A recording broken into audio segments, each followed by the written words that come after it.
Manga ini menceritakan tentang seorang siswi SMA Yankee yang hidupnya nggak pernah jauh dari kekerasan. Ryoko si kaki besi, begitu orang-orang memanggilnya. Tapi karena sebuah kejadian, dia mulai berniat mengubah dirinya. 6 bulan lalu, Ryoko lagi-lagi terlibat perkelahian dengan sekelompok berandalan cewek. Meski sendirian, dia tetap bisa mengendalikan situasi. Saat itu, Ryoko jelas bukan gadis baik-baik. Hidupnya cuma berputar di sekitar perkelahian dan permasalahan. Lalu datang momen kebetulan itu, saat dia transit kereta, dengan sisa tenaga yang hampir habis, dia tetap memaksakan diri naik kereta di jam dan rute transit itu. Tubuhnya penuh dengan kotoran dan luka, bahkan dia sendiri merasa penampilannya memalukan. Ekspresi jijik perlahan muncul di wajahnya. Dalam hati, ia muak, karena beginilah hidupnya selalu berakhir. Di momen itu juga, tiba-tiba seorang siswa SMA menyodorkan sapu tangannya ke arah Ryoko sambil menanyakan keadaannya. Pemuda itu tersenyum tulus, jelas terlihat khawatir melihat Ryoko yang berdarah. Ryoko terpaku. Untuk pertama kalinya, ada seseorang yang memperlakukannya dengan kebaikan seperti ini. Hari ini, Ryoko berniat mengembalikan sapu tangan itu. Ia meyakinkan dirinya bahwa ini bukan hal yang sulit. Namun tetap saja, rasa ragu masih mengusiknya. Di stasiun Hiramatsu, pukul 8:10 malam, gerbong ketiga dari depan, dekat pintu sisi seberang. Pemuda itu berdiri di sana, sambil membaca buku seperti biasanya. Wajah Ryoko memerah. Ia tidak sanggup mendekat, apalagi menyerahkan sapu tangan tersebut. Ryoko melangkah dengan mantap keluar dari kereta yang ditumpanginya. Di luar, tubuhnya terasa gugup, jantungnya berdegup kencang. Bahkan untuk memulai percakapan saja, rasanya mustahil. Di sisi lain, ia kesal pada dirinya sendiri. Kejadian ini sudah berulang entah berapa kali. 6 bulan berlalu, dan ia masih belum mampu mengembalikan sapu tangan itu kepada pemuda tersebut. Ditambah lagi, ia tidak yakin. Bahkan jika berhasil mengembalikan sapu tangan itu, belum tentu pemuda tersebut masih ingat kepadanya. Tiba-tiba Ryoko tersadar. Ia menjedot-jedotkan kepalanya ke tiang yang sedang dipegangnya. Ia merasa pikirannya tadi berbahaya. Pikiran-pikiran menakutkan itu hampir saja mengalahkannya. Ia kembali meyakinkan diri. Ia adalah Ryoko si kaki besi, sosok yang auranya saja bisa membuat anak kecil yang menangis langsung terdiam. Ia sudah bertekad, dan kali ini ia akan melakukannya. Besok adalah harinya. Keesokan harinya, di kamar mandi sekolah, Ryoko berdiri di depan cermin sambil mengumpulkan kepercayaan diri. Ia menyebut dirinya sebagai binatang buas yang mengintai mangsa dari balik bayangan. Selama ini, hanya soal waktu yang belum tepat. Namun hari ini berbeda. Ia pasti bisa melakukannya. Ia tidak akan menyerah sebelum mendapatkan apa yang diinginkannya. Wajahnya tampak berseri. Ia yakin hari ini pasti berhasil. Namun ekspresinya berubah kesal saat perjalanan pulang, ketika seseorang menghampirinya. Ternyata itu adalah gadis pirang berandalan bersama kelompoknya yang pernah dikalahkan Ryoko. Mereka menyapa Ryoko karena sudah lama tidak bertemu. Melihat penampilan Ryoko yang kini rapi, gadis pirang itu merasa heran. Ia bertanya, mengapa Ryoko berubah jadi seperti ini setelah masa skorsinya selesai. Dengan nada mengejek, ia mengatakan, meski Ryoko bersikap bermartabat seperti ini, itu tidak akan membawanya kemanapun, dasar gorila betina. Ryoko tidak terpancing. Ia hanya tersenyum dan berkata bahwa mulut mereka sungguh kotor. Setelah itu, ia berniat pergi karena harus mengejar keretanya. Salah satu anak buah si pirang segera menahannya, mengingatkan bahwa rumah Ryoko ada di sekitar sini, jadi ia tidak perlu naik kereta. Namun Ryoko langsung marah, menyuruhnya melepaskan tangan kotornya dari tubuhnya. Tatapannya yang mengerikan membuat anak buah itu langsung mundur dan melepasnya. Sambil melangkah pergi, Ryoko berkata, pakaianmu mencerminkan isi hatimu.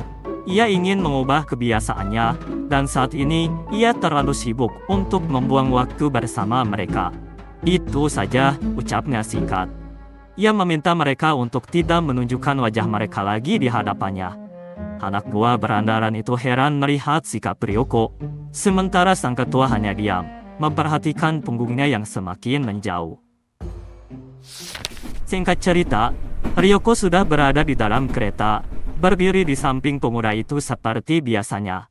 Ia meliriknya sejenak, lalu menarik nafas dalam. Hari ini adalah harinya, pikirnya.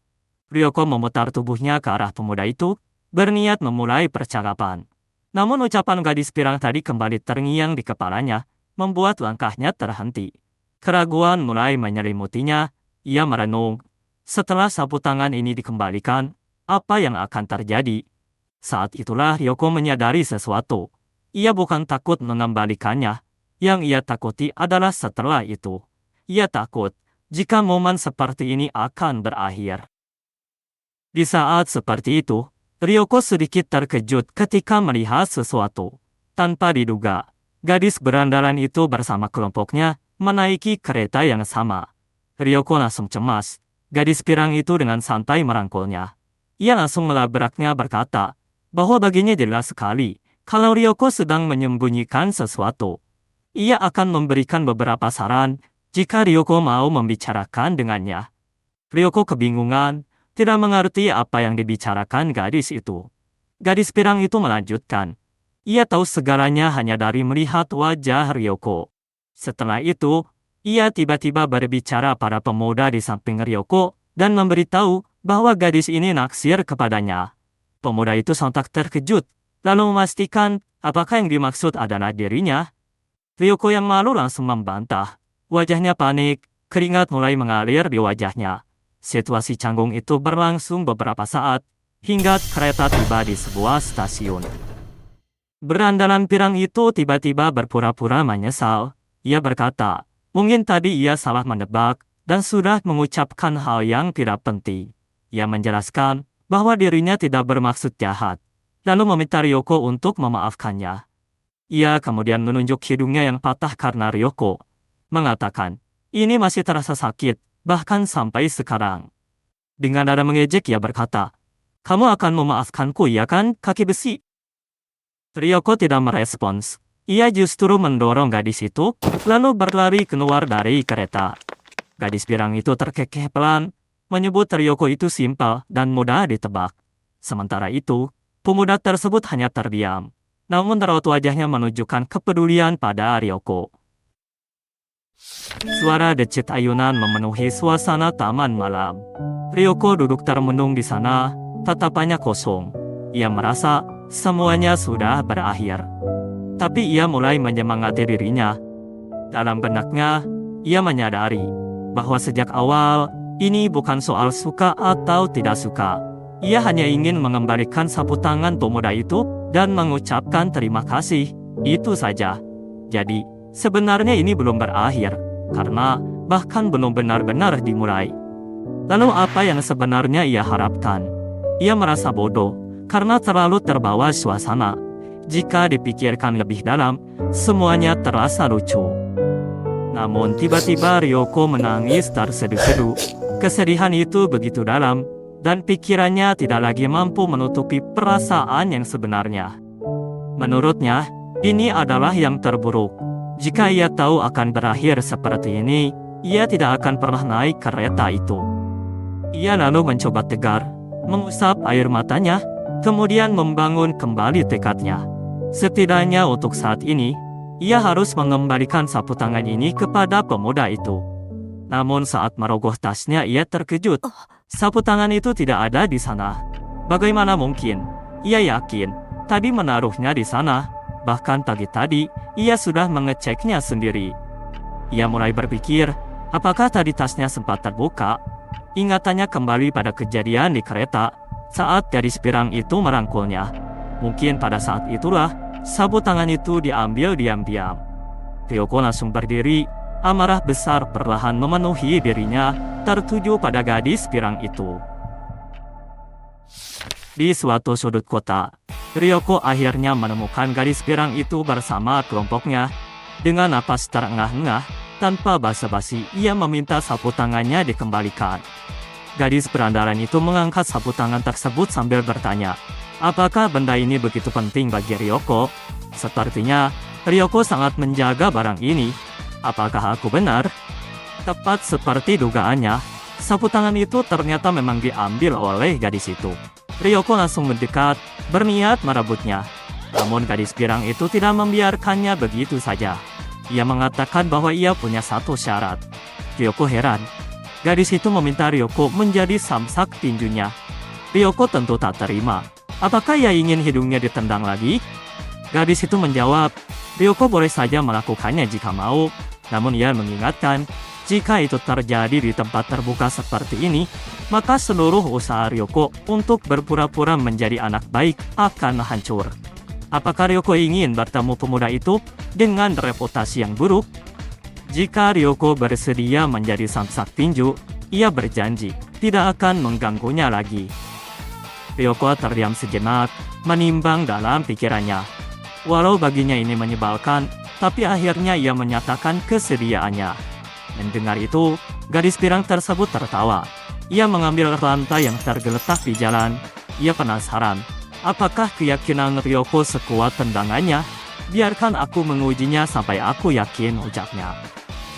Suara pukulan dan teriakan terdengar di tengah keramaian orang yang sedang berlalu lalang. Namun, tak satu pun ada yang peduli. Gadis pirang itu meninju wajah Ryoko hingga tubuhnya tersungkur ke tanah. Rantai yang melilit tubuhnya membuat Ryoko tak bisa bergerak bebas. Gadis itu lalu menjambak rambutnya, mengangkat kepalanya paksa. Ia bertanya, bagaimana rasanya dipukul saat tak mampu melawan?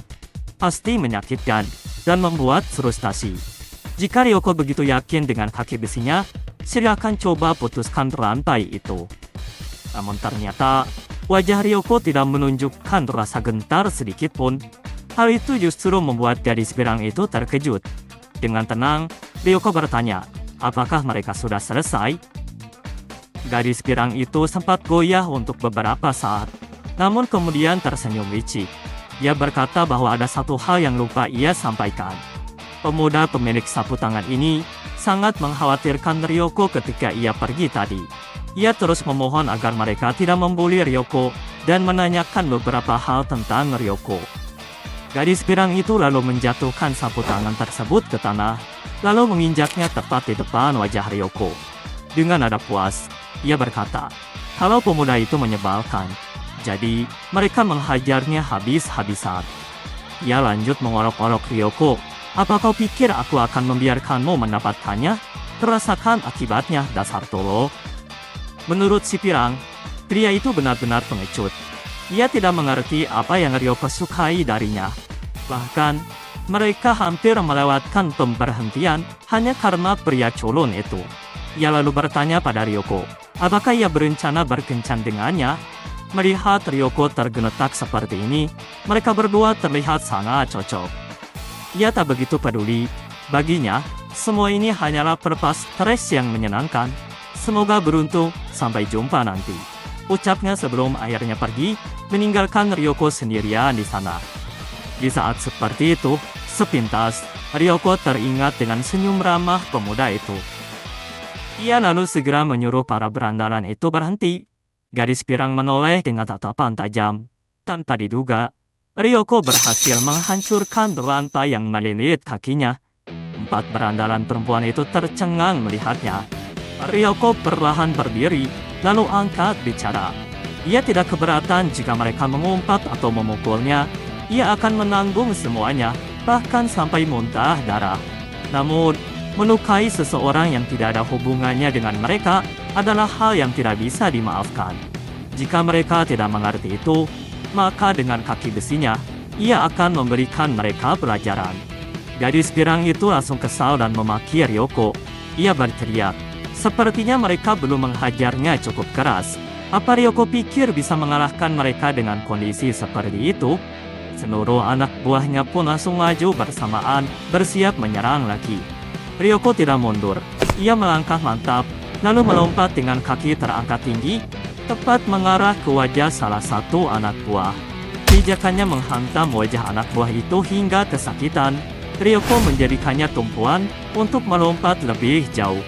Kini, ia melesat lurus ke arah gadis girang yang berdiri paling belakang.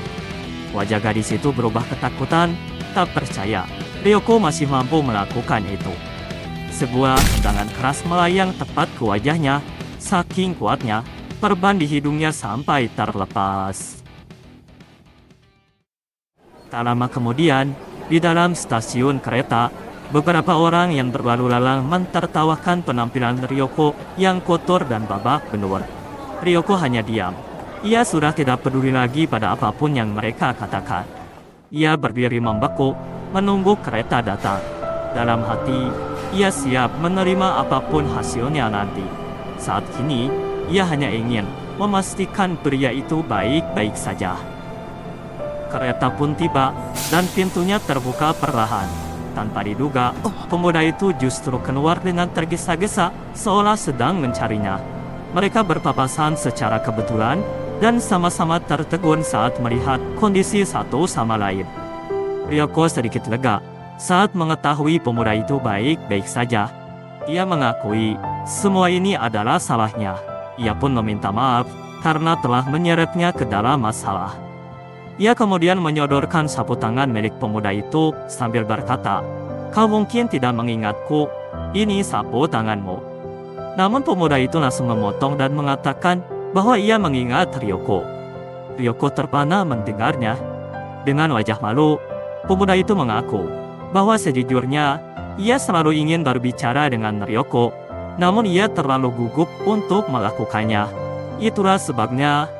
Mendengar itu, Ryoko tak mampu lagi menahan tawanya, membuat pemuda itu kebingungan. Wajah Ryoko terlihat puas dan bahagia. Ternyata, pemuda itu merasakan hal yang sama dengannya.